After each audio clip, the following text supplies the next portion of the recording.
like I'm losing my mind. Sigaw Morales, patsuktsak kapalit ng pera ng bayan. Ang bigatot na ito ay patsuktsak pala ito sa mga kongresistang may mga Diyosawa na. So kaya pala kung makabiga-biga dyan sa kongreso, na akala mo yung kipay niya, kinakalantari na mga Mashonda bells at kapalit ay pera ng bayan. Maliban sa binibigay ni Tambaluslos. Tinatagong bahaw ni PBA Party List Representative Migs Nograles, isiniwalat ng kilala at controversial na vlogger na si Maharlika.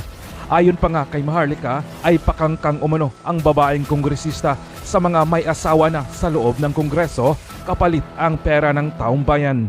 Hanggang sa kasalukuyan ay wala pang sagot si Nograles sa mga pasabog at akusasyon ng vlogger.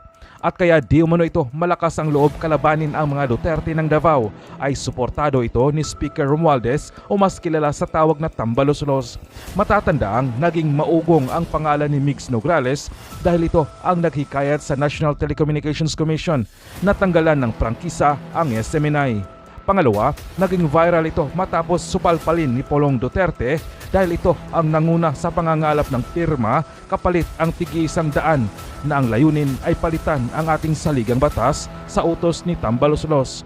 Komento pa nga ng mga dismayadong netizens, Migs Nograles, fake ang ganda mo, fake din ang pinagsasabi mo. Akala mo tatagal ang pera na tinatanggap mo?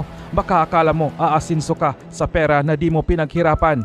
Migs na malibog, sisingilin ka sa ginagawa mo sa taong bayan. Kung hindi sa pamilya mo, tandaan mo yan. Madaling mawala ang pera pero yung dangal madadala mo hanggang hukay. Si Lord na ang bahala sa'yo.